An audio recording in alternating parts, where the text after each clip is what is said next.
Hemelse Vader, baie dankie. Nog 'n geleentheid wat ons het om saam te kom vir 'n belangrike, maar tog 'n baie sensitiewe onderwerp, en daarom wil ons vra dat U vir ons tog rustig en stil sal maak, en dat ons maar ons harte sal oopstel vir U woord en dit wat die woord vir ons wil sê. Soms is U woord 'n tweesnydende swaard, maar Here, om ingelig te wees is beter as om in die donker te wandel. Bly by ons. Ons vra dit in Jesus se naam. Amen. Vriende, welkom terug by ons lesingreeks oor Gee my die Bybel en net die Bybel. Vandag se onderwerp die wyn van Babylon, of dan nou die vrou van Babylon, of die skarlaken vrou van Openbaring 17. Nou moet ek vir u sê dat hierdie opname waarna u nou kyk is die 4de. 2007 was die eerste, 2010 die tweede, 2014 die derde. En nou weer hierdie nuwe opname. En van die vorige opnames het ek hierdie lesing nie ingehaat nie. En die rede daarvoor is omdat dit 'n sensitiewe lesing is. Dat dit baie naby aan 'n mens se vel kom. En 'n mens wil nie graag mense ontstel nie. En ek dink nie die Here wil mense ontstel met sy woord nie. En daarom het ek hom uitgelaat, maar op 'n stadium het die Heilige Gees my eintlik aangekla en gesê, maar hoe kry jy dit reg om deur die boek van Openbaring te werk, en jy doen Openbaring 10 en 12 en 13 en 14 en 16 en dan doen jy 20, maar jy spring gerieflik oor 17. En daarom was dit maar vir my nodig om terug te kom na hoofstuk 17 toe, waar hierdie vrou van Babylon, of die wyn van Babylon, vir ons uiteengesit word. Nou,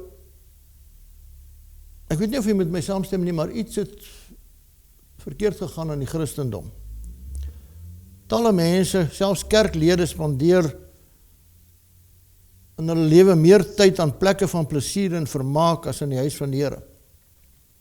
En binne in die kerke is reguit Bybelse boodskappe en profesieë is net nie meer populêr nie. Eintlik is 'n profesie van Paulus besig om in vervulling te gaan. Nou, hierdie skarlaken vrou word vir ons aangeteken in hoofstuk 17, en sy het 'n beker in haar hand, 'n beker, goue beker, die Bybel praat daarvan, ons sal net nou daarna kyk. Die woord waarna ek verwys is hier in 2 Timoteus 4 vers 2. Paulus sê, verkondig die woord, hou aan tydig en ontydig, weerlê, bestraf, vermaan in alle lankmoedigheid en lering. Hoekom? Hoekom sê hy? Weerlê, bestraf. Want daar sal 'n tyd wees wanneer hulle die gesonde leer nie sal verdra nie, maar omdat hulle in hulle gehoor gestreel wil wees, vir hulle 'n menigte leraars sal versamel volgens hulle eie begeerlikhede. En die oor sal afkeer van die waarheid en hulle sal wend tot fabels. En hierdie woorde is besig om in ons dag eintlik in vervulling te gaan. Fabels word dikwels verkondig. Leerstellige boodskappe droog op, profesieë word nie meer hanteer nie, en mense is eintlik besig om in hulle miljoene weg te draai van kerke af. Kerke word verkoop, kerke gaan oor in museums, en enige preek oor gehoorsaamheid en selfverloning word eintlik as wetties en veroordelend afgemaak. En as daar na die Bybelse verwysing van die Bybelse antichrist verwys word, dan word daar gesê, nee, maar dis baie liefdeloos en dis baie hard. Jy sien, Satan is aan die werk, harder binne in die kerk as daar buite, om sy plan, sy slim plan van vervalsing, die slimste nog ooit, tot stand te bring. En ek wil vandag 'n bietjie daarby stil staan. Die boek sluit af met 2 waarskuwende teksverse. Openbaring 22, 18 en 19. Want ek betuig aan elkeen wat die woorde van die profesie van die boek hoor, as iemand by hierdie dinge byvoeg, sal God oor hom die pla byvoeg waarvan in die boek geskrywe is. En as iemand iets van die woorde van die boek van hierdie profesie wegneem, dan sal God sy deel wegneem uit die boek van die lewe, en uit die heilige stad, en uit die dinge waarvan in die boek geskrywe is. Klink vir my na 2 baie ernstige waarskuwende tekste. Nou, voordat ons gaan kyk na wat Johannes in die boek Openbaring hieroor te sê het, kom ons kyk net wat sê Paulus van hierdie verleiding, hierdie vervalsing van die Satan. En dan terug gaan ons, en ons gaan kyk wat sê Johannes. 2 Tessalonisense 2 vers 3 sê Paulus die volgende, hy sê, laat niemand julle op enige manier mislei nie. Want eers moet die afval kom en die mens van sonde geopenbaar word, die seun van die verderf. Die teestander wat hom verhef bo al wat God genoem word of voorwerp van aanbidding is, sodat hy, dis nou die antichristelijke mag, sodat hy in die tempel van God as God sal sit en voorgee dat hy God is. Nou Paulus se woorde openbaar nou nie vir ons wie of wat hierdie antichristelijke mag gaan wees nie. Die kerkgeskiedenis het dit uiteindelik vir ons duidelik gemaak. Maar nie lang na Paulus oor die antichristelijke beweging in die kerk gepraat het, nie het Johannes gekom en hy het die apokalyptiese visioene ontvang op die eiland Patmos en hy begin het neerskrywe. En het word gou duidelik dat Johannes eintlik net aansluit by Paulus oor hierdie antichristelijke beweging in die na-apostoliese tydperk. En sonder dat hy eintlik die historiese betekenis van sy eie taal verstaan, beskryf Johannes hierdie groot stryd tussen Christus en die Satan van die begin af. Die stryd in die eeuwe tussen Christus en die Satan sal uiteindelik kulmineer in 'n valse Christus wat die Satan self sal manipuleer en wat daarna sal streef om God se wet te vernietig en in die plek van God te gaan sit. En uiteindelik gaan hierdie sekulêre mag en 'n godsdienstige mag gaan saamsmelt en saam gaan hulle teen 'n baie klein minderheid van God se kinders wat nog gehoorsaam wil wees hier op aarde, hulle wraak uitstort. En uiteindelik gaan hierdie sataniese mag ook die doodstraf soek vir hulle wat nie wil saamwerk in die koalisie nie. Nou Johannes gebruik verskillende simbole. Hy sien in hierdie hoofstukke sien hy in hoofstuk 12 sien hy hierdie vrou in wit en dan sien hy in die 17de hoofstuk waar hy dit beskryf, sien hy hierdie ander vrou in purper geklee met hierdie beker in haar hand. 2 teenoorgestelde vroue en ons weet wat dit beteken, die vrou in wit, die vrou in rooi, purper, en iewers tussen hierdie 2, jy gaan by een van die 2 wees, aan die ene van die dag gaan jy of by die een of by die ander een wees. En dan kyk hy na die eerste een toe en hy sien hierdie vrou in wit en hy beskryf haar. Hy sê, want ek is jaloers oor julle met 'n goddelike jaloersheid, want ek het julle aan een man verbind om julle as 'n reine maagd aan God voor te stel. So hy praat van hierdie vrou as 'n reine maagd. Met ander woorde, sy is leerstellig, is sy skoon, leerstellig is sy rein. En dan kyk hy en hy sien hierdie ander vrou, hy sien die purper geklede vrou en dan beskryf hy haar aktiwiteite ook daar. En hy noem haar 'n egbreker. 'n Egbreker in geestelike taal is mense wat eintlik wegbeweeg het van die korrekte leerstellings. Haar beker is vol oorspel wat vreemde leerstellings, onbybelse leerstellings eintlik verteenwoordig. En hy sê egbrekers en egbreeksters, weet julle nie dat vriendskap met die wêreld vyandskap teen God is nie? Wie dan 'n vriend van die wêreld wees word 'n vyand van God. En hierdie oorspel in haar beker verteenwoordig valse leerstellings, in teenstelling met die vrou in wit wat vra, wat sê die Bybel en net die Bybel. En daar gaan nie 'n middelgrond wees nie. hierdie vrou of die ander ene. Iewers gaan jy wees. En nou kyk hy na die een en hy sê iets van haar. Hy sê, as jy van haar wyn gaan drink, Openbaring 14 vers 10, 'n baie ernstige waarskuwing. As jy van daai wyn gaan drink, sal hy self ook drink van die wyn van die grimmigheid van God, wat ongemeng ingeskink is in die beker van sy toorn, en hy sal gepynig word met vuur en swaal voor die heilige engele en voor die lam.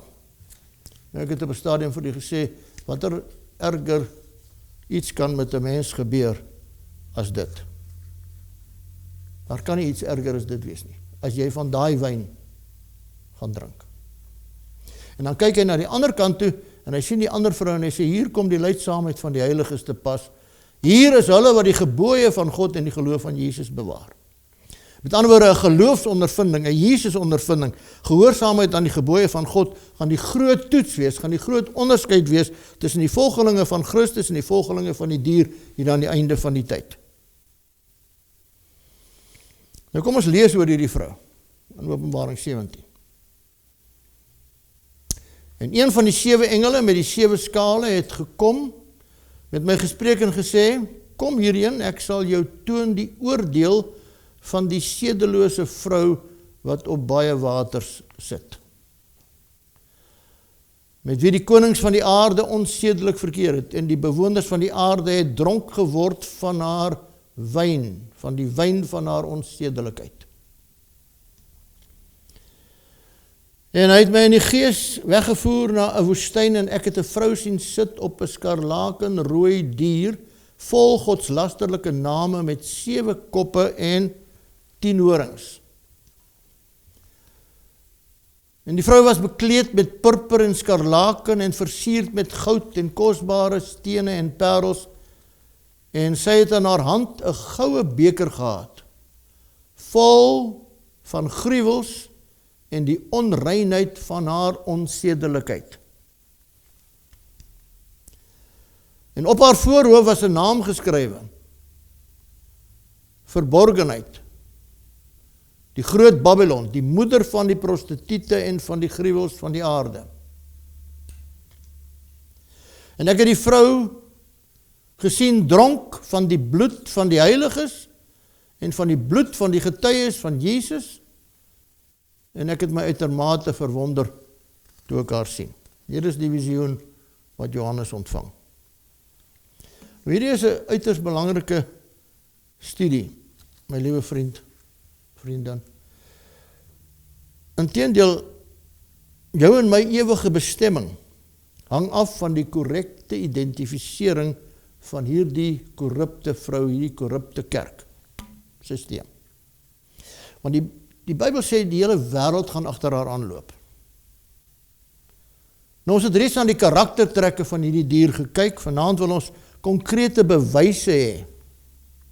Ons wil logies duidelik perspektief hê, ons wil feite hê. Nou, in die eerste plek is dit duidelik dat dit 'n godsdienstige sisteem verteenwoordig. Al is dit ook 'n valse een. En in die tweede plek word daar gesê, sy word ondersteun deur 'n draak met 7 koppe en 10 horings. En dan staan daar ook wat die 7 koppe beteken. Kom ons luister. Die 7 koppe is 7 berge waarop die vrou sit. 7 berge waarop die vrou sit. Nou, watter stad hier op aarde is op 7 koppe, 7 heuwels gebou? Natuurlik die ou Romeinse ryk het sy sentrum Rome gaan vestig daar, en dit word gedokumenteer within the city of Rome, called the city on 7 hills. In die encyclopedie, bladsy 529. En dan word ook die name van die 7 heuwels word genoem. Nou, watter kerk het ondersteuning ontvang van hierdie heidense Romeinse ryk? Natuurlik net een. En dit is die Romeinse Katholieke Kerk. Met die paus as hoof en eintlik die direkte opvolger van die keisers geword. 'n tweede bewys is hier in vers 6. En ek het die vrou gesien dronk van die bloed van die heiliges en van die bloed van die getuies van Jesus, en ek het my uitermate verwonder toe ek haar sien. Nou die geskiedenis vertel van ons dat daar net een beweging, een kerk was wat oorlog gevoer het teen gehoorsame Christene, meer as, ek weet nie hoeveel, sommige verskil, party sê 250 miljoen, party sê 200 miljoen, maar miljoene het hulle lewe verloor in die inquisisies. En Paus Paulus, die tweede, het dit erken. Hy het dit in die openbaar erken, en die paus, hedendaagse paus, Paus Francis, het onlangs hy die Waldense om verskoning gevra, omdat hierdie beweging probeer het om hulle in die 15de eeu te vernietig. En dan staan daar, en die vrou was bekleed met purper en skarlaken en versierd met goud en kosbare stene en parels. Purper en skarlaken, nou as jy na die Vatikaan toe gaan, dan sien jy die twee dominante kleure. Purper en skarlaken in St. Peter's Square. Versierd met goud en kosbare parels. In kontras met die vrou in wit, wat geen versiering het nie, geen nagemaakte versiering nie, net die helder lig wat uit daaruit skyn, staan hierdie ene met al die versierings. En dis opvallend om te sien hoeveel goud daar is in daardie hele sisteem. Hulle maak tot stoele van goud. Nou kom ons kom nou by die inhoud van daardie beker wat hierdie vrou in haar hand hou. Wat is die inhoud van hierdie beker wat sy as hierdie skarlaken vrou in haar hand hou?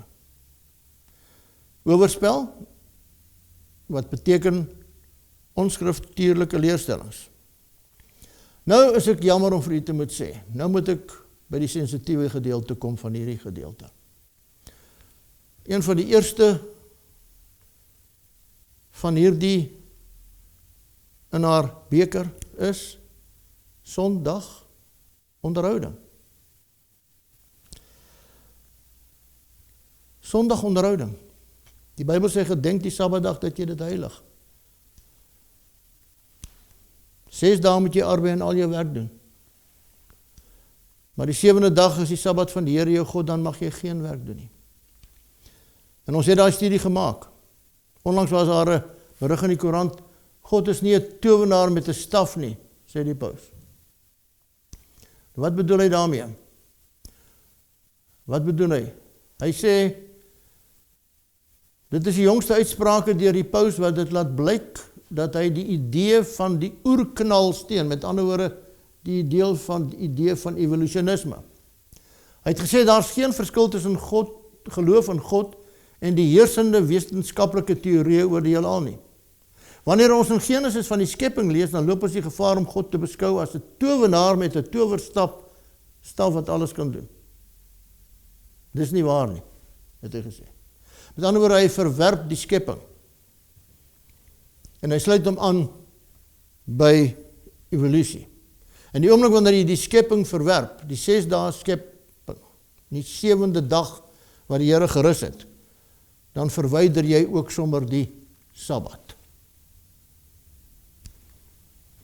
Daarby het ek my Sabbat aan hulle gegee om 'n teken te wees tussen my en hulle, dat hulle kan weet dat dit ek die Here is wat hulle heilig. Heilig my Sabbatte, hulle sal 'n teken wees tussen my en julle, dat julle kan weet dat ek die Here julle God is. Hier is my teken tussen my en my volk. En dan hoor ons hoe die kerk sê, Sunday is our mark of authority, the church is above the Bible. And this transference of Sabbath observance is proof of that fact. The observance of the Lord's Day is founded not on any command of God, but on the authority of the church. There is no such law in the Bible, it's the law of the Holy Catholic Church alone. En so kan ons voortgaan. Die onderhouding van die Sondag deur protestante is 'n eerbetoning ten spyte van hulle self van die gesag van die katholieke kerk.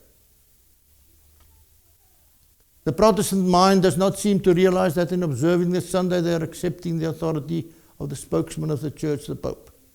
If Protestants would follow the Bible, they should worship God on the Sabbath day. Ons het hierdie studie met mekaar gedoen. Jesus sê, as julle my lief het, bewaar dan my gebooie. Jesaja 66 sê, elke week op die Sabbat sal alle vlees kom om te aanbid voor my aangesig, sê die Here, op die nuwe aarde. Wat is nog in daai beker? Nou moet ek ongelukkig ook nog 'n sensitiewe een aanraak, die leerstelling van die onsterflikheid van die siel. Hierdie Grieks-heidense konsep dat die mens 'n onsterflike siel het, wat direk na sy dood wegvlieg en eintlik lewend verder beweeg na die hemel toe. Nêrens praat die Bybel van onsterflike siele nie. Jesus noem die dood 'n slaap. Volgens hom is die dood 'n bewustelose, droomlose slaap en die oomblik wanneer jy wakker word, dan sal jy as kind van God hom in die lig sien kom. Dis wat hy sê. Ons het gekyk na hierdie boek, eerste 5 minute na die dood, laaste 5 minute voor die dood. Ons het na al hierdie geskrifte en boeke gekyk in ons studie van daai besondere dag oor die toestand na die dood. Ons het gekyk na die woord nefesh, dit is die woord wat vir siel vertaal word. Nou hy word 745 keer in die Hebreëus gebruik. Die punt is dat nie een keer van die 745 keer, wanneer hierdie woord nefesh gebruik word en as siel vertaal word, nie een keer verwys dit na iets wat die mens ontvang het van buite af, of wat buitekant die mens kan bestaan nie, maar dit verwys elke keer na dit wat die mens is. 'n wese, 'n lewende wese. Johannes 5:28, moenie julle hieroor verwonder nie, want daar kom 'n uur wanneer almal wat in die grafte is, sy stem sal hoor, sê Jesus, en sal uitgaan die wat goed gedoen het na die opstanding van die lewe, die wat kwaad gedoen het na die opstanding van die veroordeling. Ons het gekyk na Lazarus, waar hy sê, Lazarus, ons vriend slaap, hy sal 4 dae dood. Sy suster sê, dit ruik al daar rondom die graf. En hy sê, nee, ek gaan hom wakker maak. Die disippels verstaan dit nie. Hulle sê, Here, as hy slaap, sal hy gesond word. Dis goeie nuus, dat hy net gewoonweg slaap. Jesus sien, hulle verstaan nie, want hier staan dit in vers 13, maar Jesus het gespreek van sy dood, terwyl hulle gedink het, hy praat van die rus van die slaap, sommer elke aand sy slaap. En dan gaan staan hy voor en hy sê vir hulle, luister, julle verstaan my nie, Lazarus is dood, Lazarus slaap. Baie van die wat in die stof van die aarde slaap sal ontwaak, sê Daniël 2, 12 vers 2. So Daniël het dit geweet. Laat julle hart nie ontsteld word nie, glo in God, glo ook in my, in die huis van my Vader is daar baie wonings. As dit nie so was nie, sal ek dit vir julle gesê het. Ek gaan om vir julle plek te berei. En as ek gegaan het en vir julle plek berei het, kom ek weer en ek sal julle na my toe neem, sodat julle ook kan weet waar ek is. Die vraag wat ons gevra het is, as ek 5 minute na my dood klaar by Jesus is, hoekom moet hy my weer kom haal?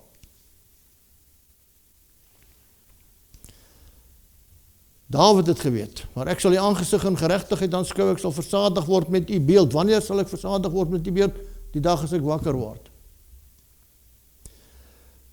Hier is Jesus self, 3 maal in 1 hoofstuk. En dis die wil van hom wat my gestuur het, dat elkeen wat die Seun aanskou en in hom glo die ewige lewe mag hê, en ek sal hom opwek in die laaste dag. Ek sal hom opwek in die laaste dag. Vers 44, niemand kom na my toe, as die Vader hom, wat my gestuur het, hom nie trek nie, en ek sal hom opwek in die laaste dag. 10 verse verder, hy wat my vlees eet en my bloed drink, het die ewige lewe, en ek sal hom opwek in die laaste dag. Wat is nog in daai beker? Die ewige marteling in die hel se vuur. Nou, is daar 'n hel? Is daar regtig so iets soos 'n hel wat brand? En hier is 'n artikel in een van die geestelike tydskrifte wat sê, hulle kan nie glo dat daar mense is wat nie in die hel glo nie. Nou kom ons gaan kyk. Wat sê die Bybel? Is daar 'n hel wat vir ewig en vir ewig brand? So ons moet na 2 woorde gaan kyk. Ons moet gaan kyk na die 2 woorde hel en ewig. Wat beteken dit in hulle grondteks in die Bybel.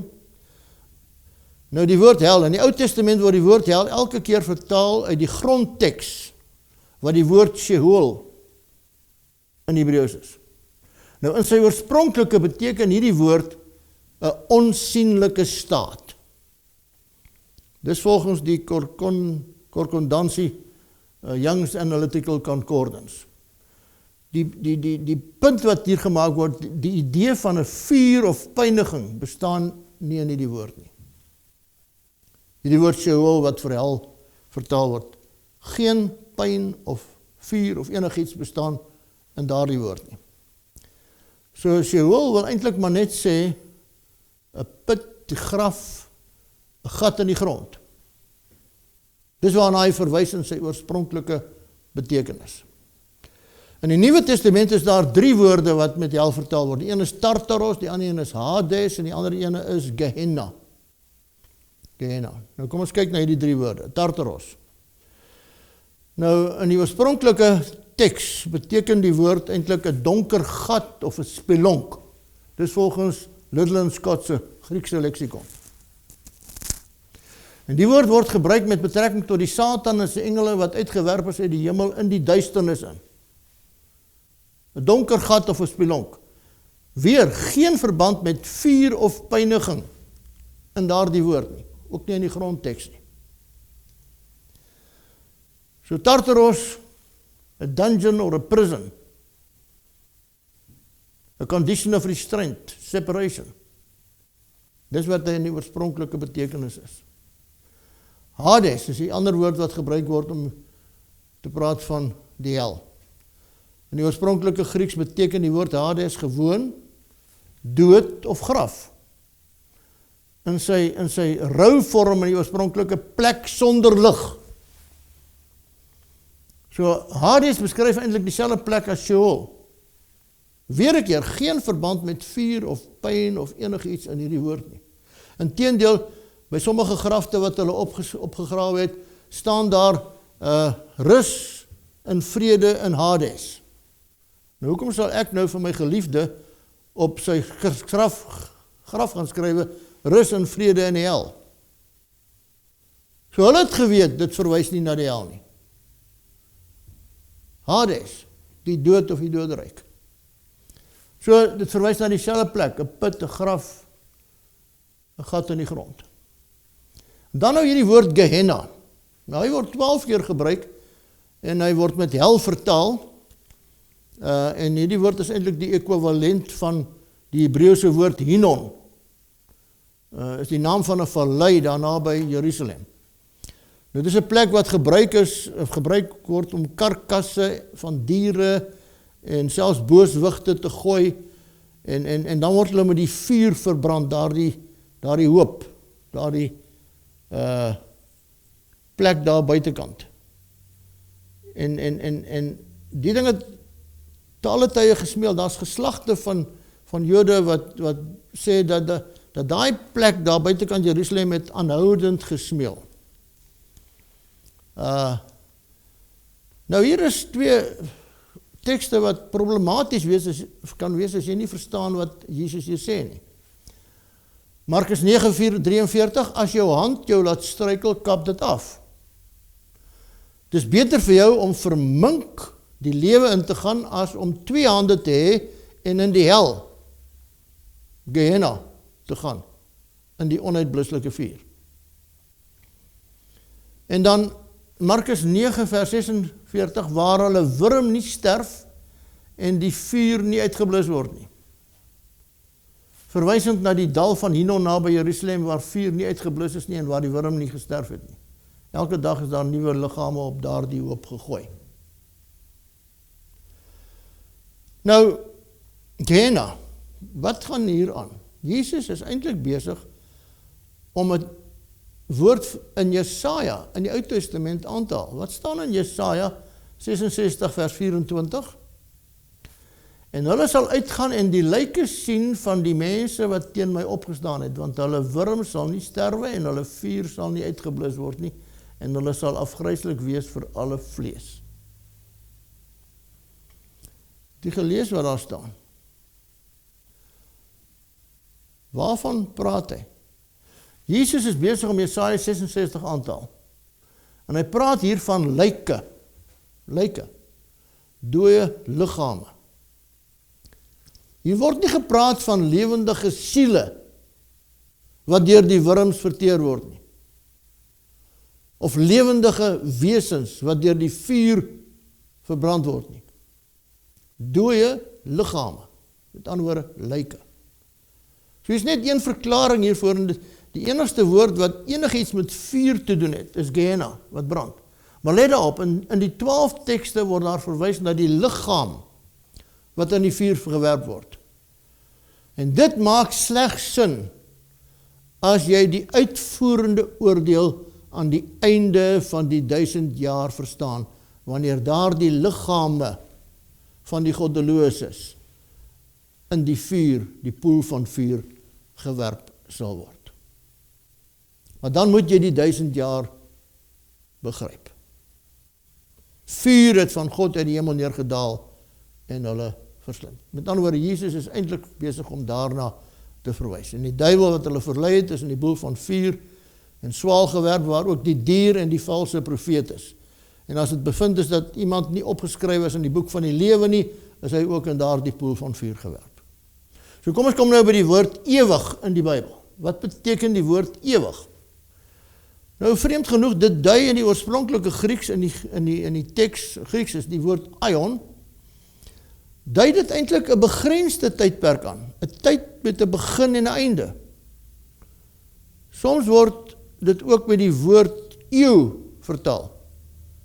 Want uit die aard van die saak weet ons 'n eeu het 'n begin en 'n einde.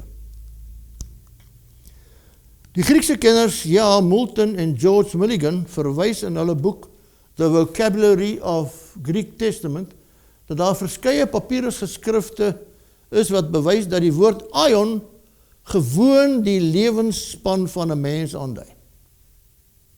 Wat eintlik ook maar 'n einde het. Die ekwivalent van aion in die Grieks is die Hebreëus olam. Nou op heel wat plekke in die Bybel verwys ook olam na 'n begrensde of selfs 'n korter tydperk. Kom ons kyk daarna. Eksodus 12:24 staan daar, hy praat van die pasga wat tot in ewigheid olam gehou moet word, terwyl ons weet dat dit by die kruis, net tot by die kruis was. Hy praat van die olam, die ewige priesterskap van Aaron en sy seuns. En ons weet, dit het ook tot 'n einde gekom. So, kom ons kry perspektief op hierdie woord ewig. Malagi 4 vers 1, want kyk, die dag kom en dit brand soos 'n oond, dan sal die vermeteles, al die vermeteles en almal wat goddeloosheid bedrywe, 'n stoppel wees, en die dag wat kom sal hulle aan die brand steek, sê die Here van die leerskare, sodat dit vir hulle geen wortel of tak sal oorlaat nie. Niks gaan oorbly nie. En julle sal die goddelose vertrap, want hulle sal wees soos stof onder julle voetsole op die dag wat ek skep, sê die Here van die leerskare. Malagi 4 vers 3. Nou, Judas 1 vers 7. Luister wat staan hier. Soos Sodom en Gomorra en die stede rondom hulle, wat op dieselfde manier as hierdie mense gehoreer en agter vreemde vlees aangeloop het, as 'n voorbeeld gestel is, terwyl hulle die straf van die ewige vuur ondergaan. So wat sê die Bybel hier? Die Bybel sê, Sodom en Gomorra ondergaan die straf van die ewige vuur. Nou die eerste vraag is, brand Sodom en Gomorra vandag nog? En die antwoord is nee. So wat beteken dit dat hulle die straf van die ewige vuur ondergaan? En nou kan ons raai en ons kan praat, maar ons het gesê, die Bybel moet ons antwoord. Wat sê die Bybel? Wat beteken hier die Sodom en Gomorra wat vir ewig brand? 2 Petrus 2 vers 6. Deur die stede van Sodom en Gomorra tot as te verbrand. Sien nie dit? Hulle brand vir ewig en vir ewig. Wat gebeur met hulle? Hulle sal tot as verbrand. Hulle ondergang veroordeel het en ons as 'n voorbeeld gestel het vir die wat in die toekoms goddeloos gaan wees. So die wat in die toekoms goddeloos gaan word, gaan tot as verbrand word. Hulle gaan ook die ewige vuur. Met ander woorde die resultaat van die ewige vuur. Dit wat die elemente daarvan, die Die konsekwensie van dit gaan ewig wees. Want jy gaan vir ewig weg wees. Maar dit gaan nie 'n vuur wees wat vir ewig en vir ewig brand nie. Psalm 37:20, maar die goddelose sal omkom en die vyande van die Here, hulle sal verdwyn soos rook, hulle verdwyn. Hulle verdwyn soos rook. Hulle sal word asof hulle nooit bestaan het nie, sê Obadja. Vuur het van God uit die hemel neergedaal en hulle verslind. En die duiwel is daarin gegooi, ook die dier en die valse profeet. En van die duiwel word daar gesê, weens die menigte van jou ongeregtighede, het jy jou heiligdomme ontheilig en daarom het ek 'n vuur uit jou binneste uit laat uitgaan. Daar staan dit van die duiwel, dit sal jou verteer. En ek sal jou tot as maak. Ek sal jou tot as maak op die aarde voor die oë van almal wat jou gesien het. Jy het 'n verskrikking geword en sal daar nie meer wees nie. Daar's nie plek, daar sal nie plek wees vir die Satan en vir sy engele en vir die bose en vir die sonde meer op die nuwe aarde en die nuwe hemel nie. Daar's geen plek vir hulle in die heelal nie. Hulle sal verdwyn.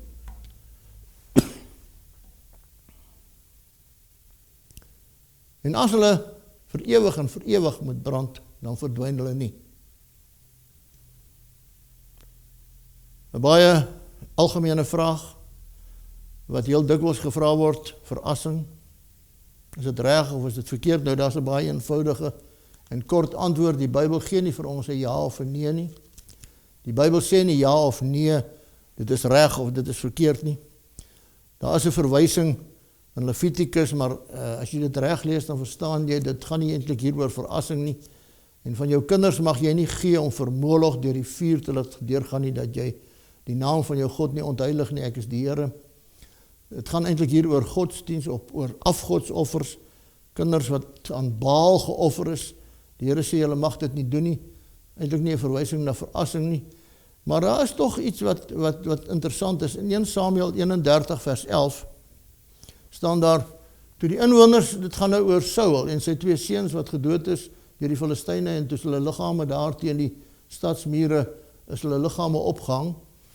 Toe die inwoners van Jabes en Gilead daarvan hoor wat die Filistyne aan Saul gedoen het al die dapper manne hulle gereed gemaak en die hele nag deurgetrek en hulle het die lijk van Saul en die lyke van sy seuns van die muur van Betsan afgehaal en by Jabes gekom en dit daar verbrand.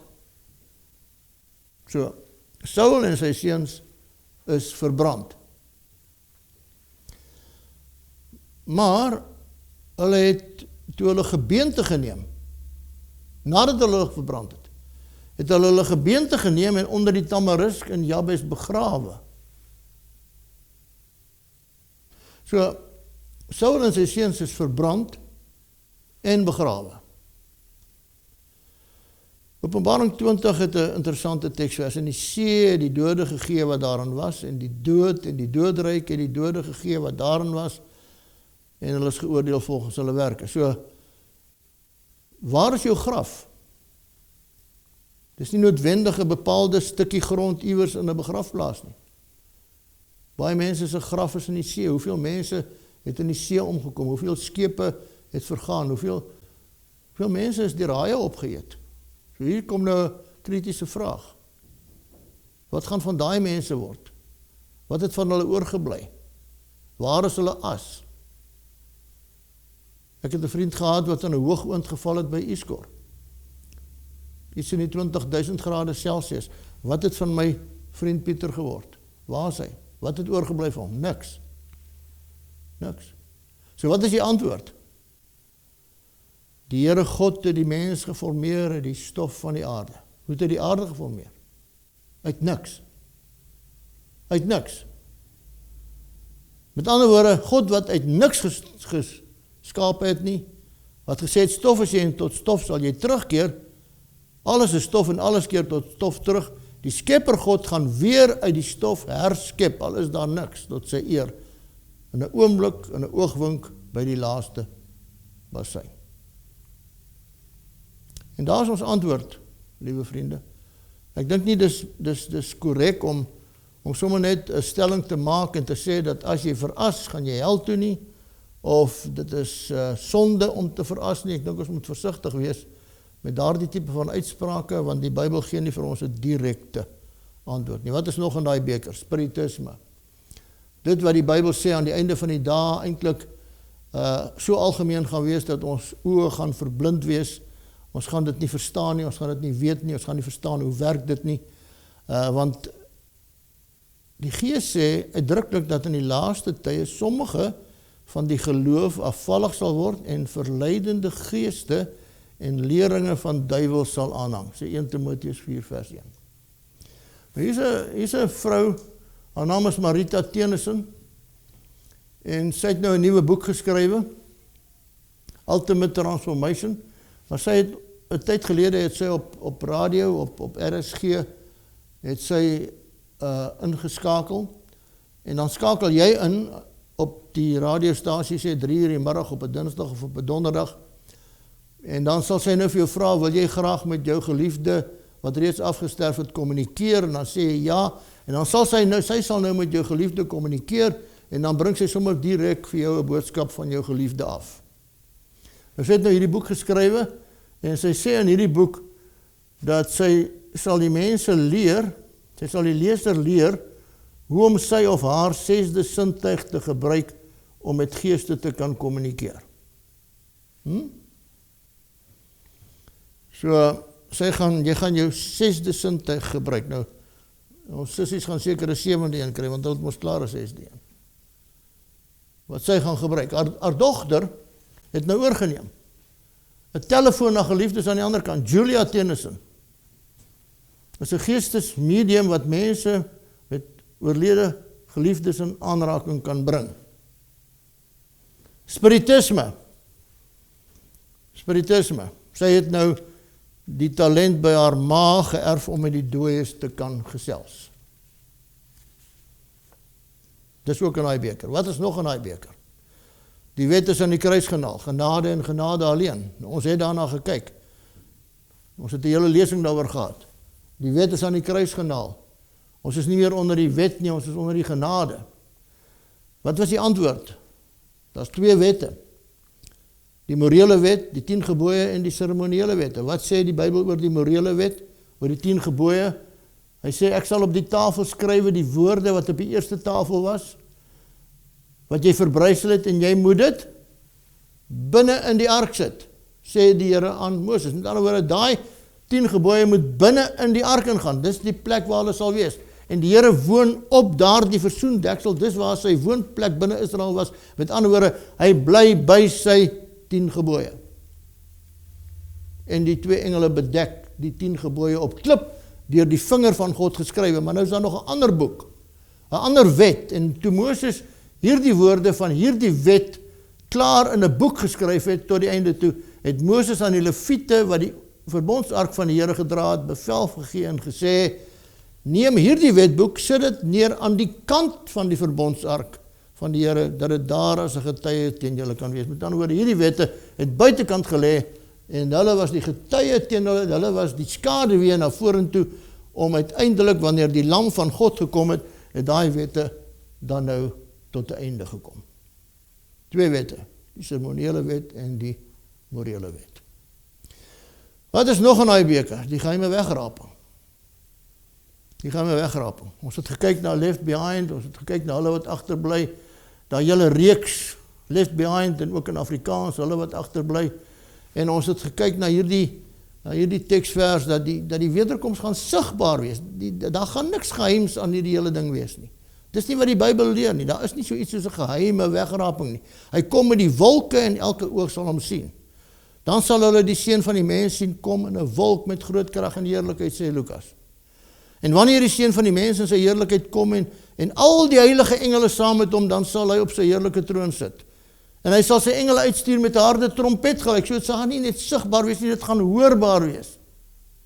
En want die Here sal self van die hemel neerdal met 'n geroep, met die stem van 'n aartsengel, met die geklank van die basuin van God. So erg gaan daardie basuin weer klink, dat hulle wat in Christus gesterf het, eers te gaan opstaan. Hoorbaar. So daar is 4 groepe mense, wanneer Jesus kom.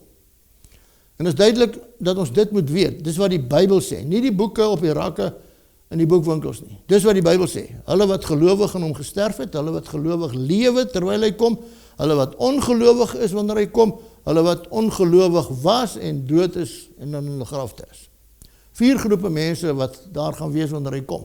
Die Bybel antwoord nou vir ons wat elkeen, hulle wat in hom gesterf het, wat sê dit? 1 Tessalonisense 4 vers 16, want die Here self sal van die hemel neerdaal met 'n geroep, met die stem van 'n aartsengel, met die geklank van die basuin van God, en die wat in Christus gesterf het, sal eerste opstaan.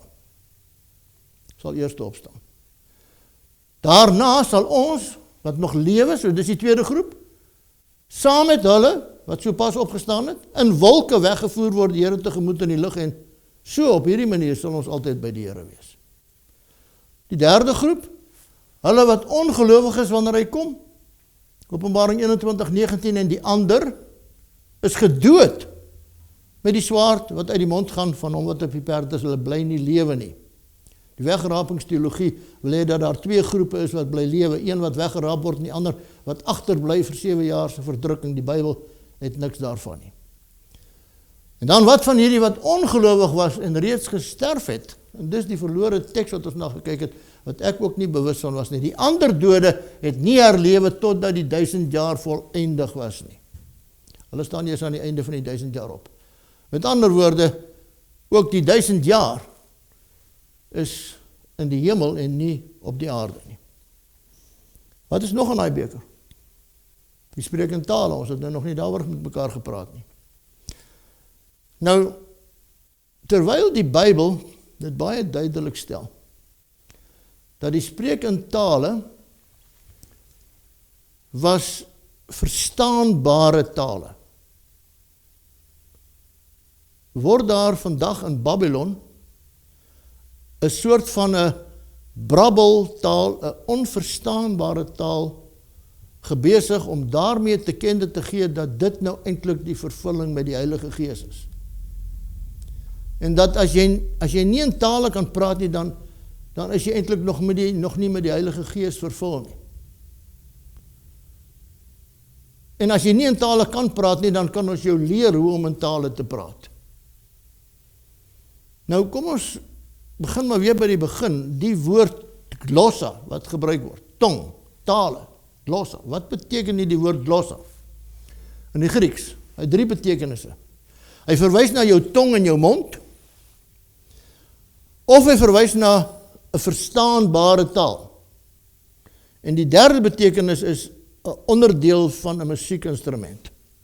Die punt wat hier gemaak word, geen woord in die Griekse taal wat 'n onverstaanbare taal typeer nie in 1500 jaar van Grieks nie. Nou waar kom dit nou vandaan? Kom ons lees Handelinge 2 vers 4, en hulle is almal vervul met die Heilige Gees, en het begin spreek in ander tale, soos wat die Gees aan hulle gegee het om te spreek.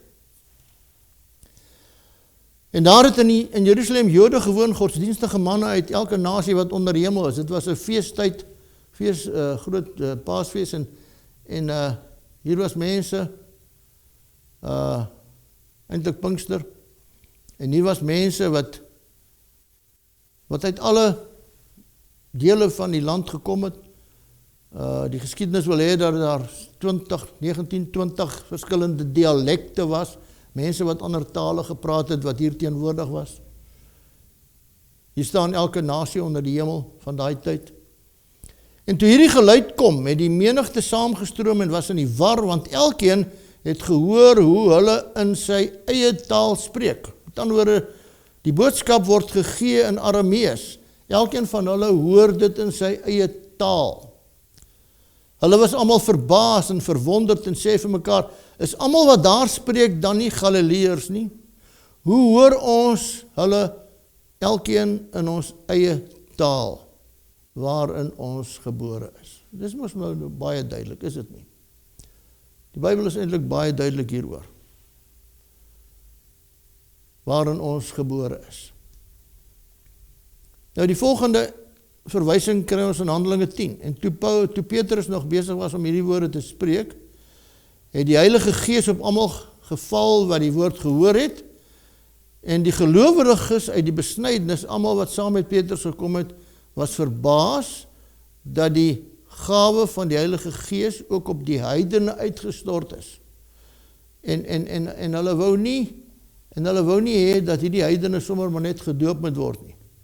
Want hulle het gehoor hoe hulle in tale spreek en met God groot maak. En toe begin Petrus praat en hy sê, luister, niemand kan tog die water weer dat hierdie mense, wat net soos ons die Heilige Gees ontvang het, nie gedoop word nie. So waarna verwys hy?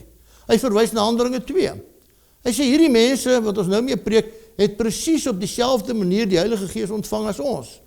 En daarom praat hulle in taal op presies dieselfde manier. So die wonderwerk het weer plaasgevind, dat gepreek is en dat daardie mense dit in hulle eie moedertaal gehoor het. Hoekom? Want die Here wou op daardie stadium die wonderwerk laat plaasvind, want die evangelie moes so vinnig as moontlik na al die dele van die destydse wêreld toe trek. En dit was die enigste manier dat elkeen daar kan weggaan in sy eie moedertaal en hierdie boodskap in sy eie moedertaal kan gaan verkondig by sy huis.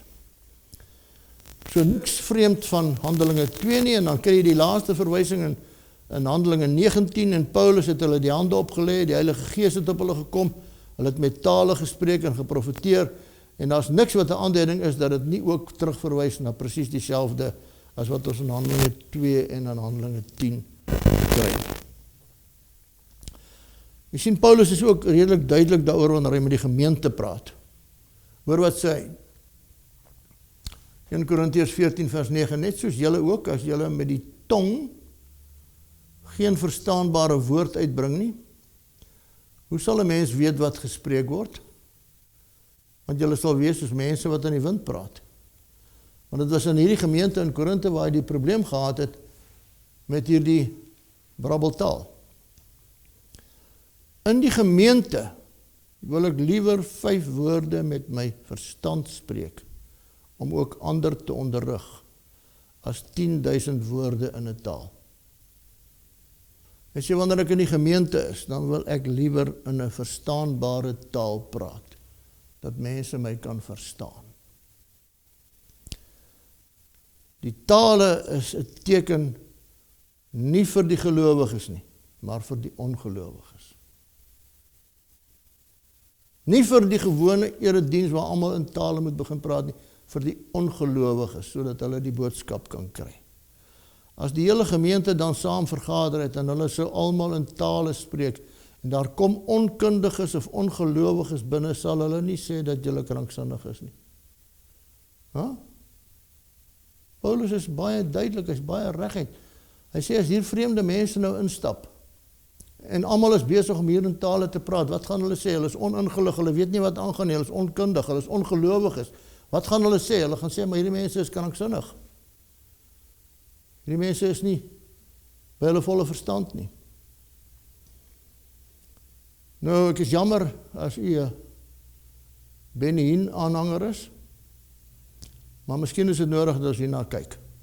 And believe me, I was there. The glory of God was most unusual, as you'll see.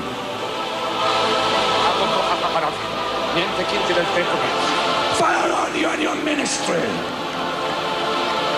Bring those preachers, bring those preachers, bring those preachers, bring those preachers, bring those preachers, bring those preachers, my God. Fire, fire, fire, fire, fire on you. Bring Paul Crouch here. Can't get up here. Can't get up here. My God. Fire on you, Paul. Fire. Fire on you. Can't fire. Pick up Kent. Fire. Pick him up. Fire. Pick him up. Fire on you. Pick Paul up. Pick Paul up. That's fire on you, Paul. That's fire on you. That's fire on you, Kent. That's fire on you, man. Preacher, man. Friendless. Get Samuel over here. Lift your hands and pray in the Holy Ghost. That's fire on you, Tim. Come here, Ralph. Come here, Ralph. Come here, Ralph.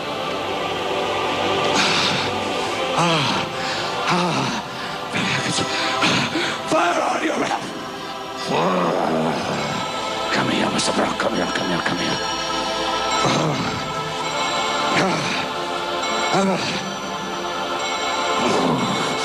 Fire on you.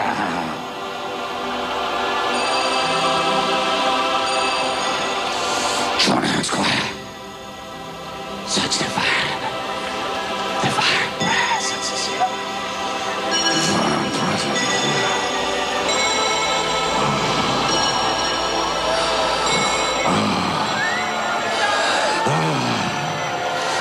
Fire on your choir.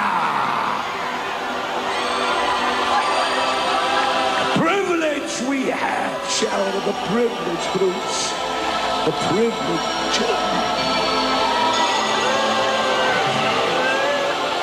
There's miracles happening everywhere. Lift your hands, receive your healing.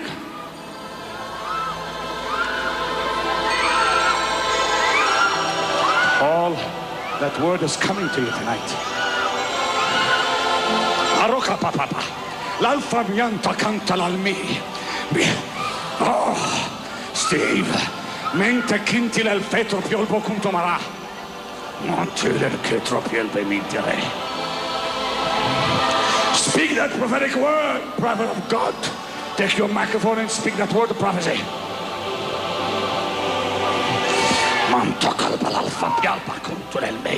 Che sunde matate.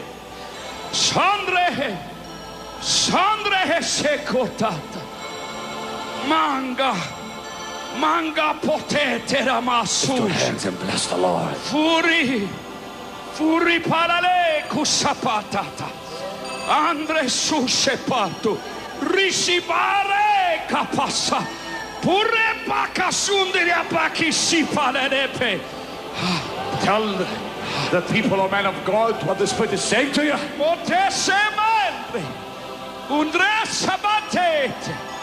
Si procede. Mogre saparete.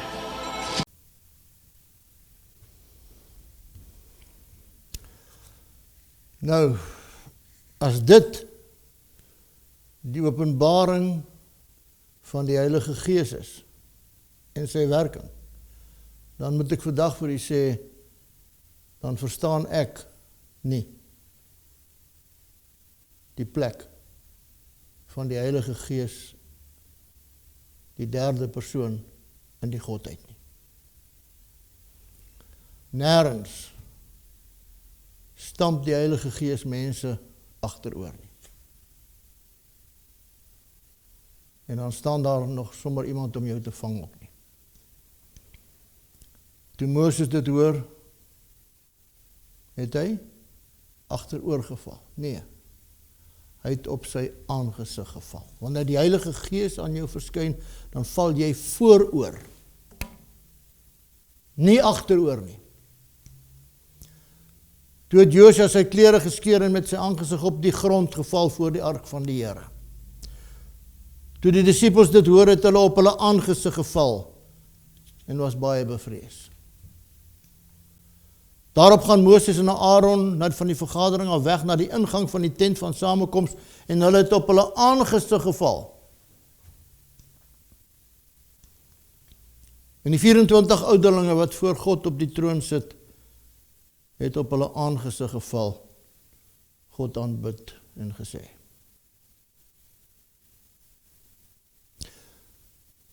So hier is 'n verwarring wat uit Babylon kom.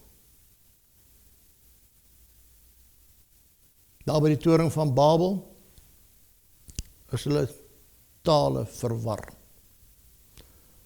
En daarom verwys Babylon na verwarring.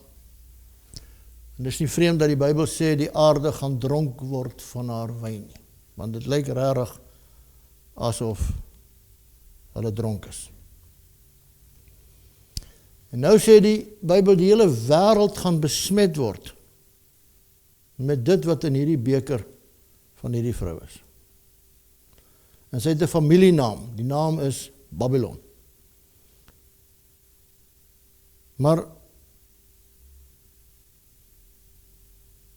sy is die moeder. Met ander woorde, sy moet ook dogters hê.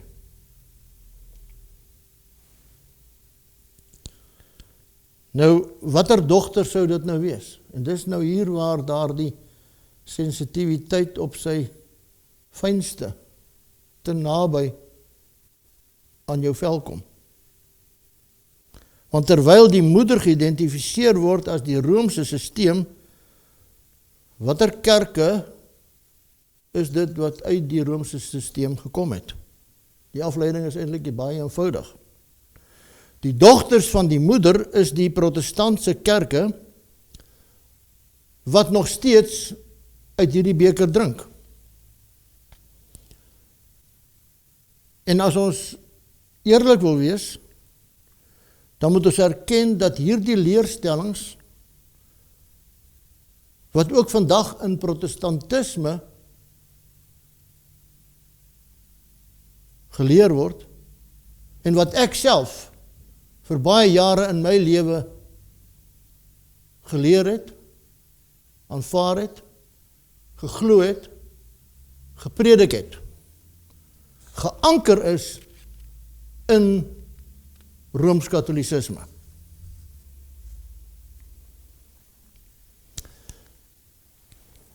En daarom staan daar 'n woord in Openbaring 18, en na hierdie dinge het ek 'n engel sien neerdaal uit die hemel met groot mag, en die aarde is verlig met sy heerlikheid, en hy het met 'n groot stem kragtig uitgeroep, en wat het hy gesê? Wat het hy gesê? Geval, geval het wie? Die groot Babylon. Dit het geword 'n woonplek van duiwels en 'n versamelplek van allerlei onreine geeste, 'n versamelplek van allerlei onreine en haatlike voëls. Hoekom? Omdat al die nasies gedrink het van die wyn van die grimmigheid van haar onsedelikheid. En die konings van die aarde met haar onsedelik gehandel het, en die handelaars van die aarde ryk geword het deur die mag van haar weelderigheid.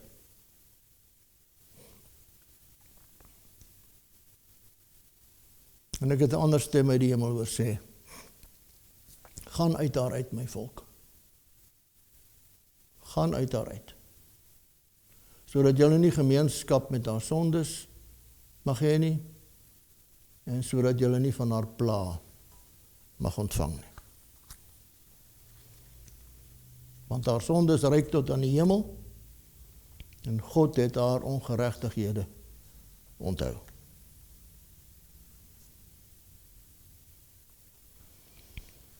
Nou, dit is 'n verskriklike woord, wat na mense toe kom. Gaan uit haar uit. En telkens by hierdie geleenthede, dan kom mense na my toe, dan sê hulle, nou maar, wat moet ons nou doen?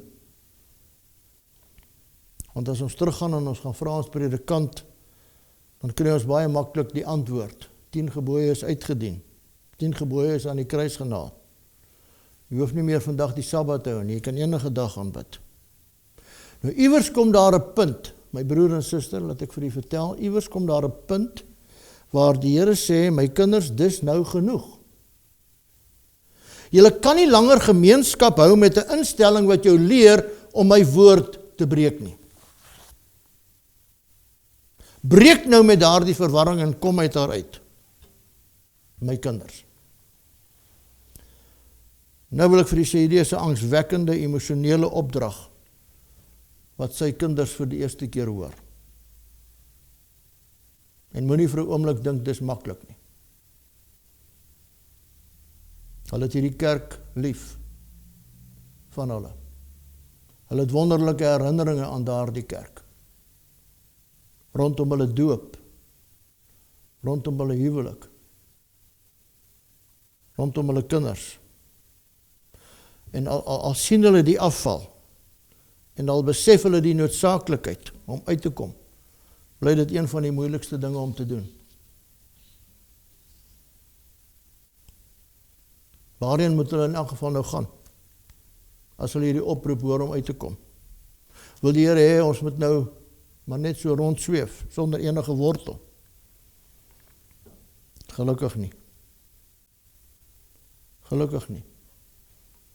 Hier op hierdie aarde is daar 'n gedeelte van God se vrou in wit. Daar is so 'n gedeelte.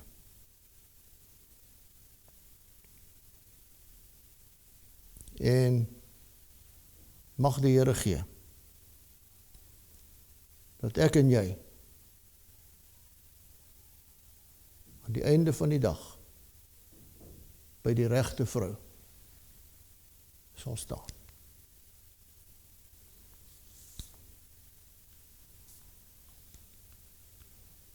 Dierbare Here, 'n angswekkende, emosionele, sensitiewe oproep kom uit haar uit, my volk. En ons Vader, geen lesing kan werklik enige iemand oortuig nie. Dit is slegs die werk van die Heilige Gees. En daarom kan my gebed alleen maar wees dat u deur uw Gees, die ware Gees, en nie die valse Gees nie, sal werk, die naprediker sal wees, en dat u daar die stem agter die oor sal wees, wat vir elkeen wat die boodskap ontvang het, sal sê, daar is die pad, dis die weg, wandel daarop. Help ons bid dit in Jesus se naam. Amen.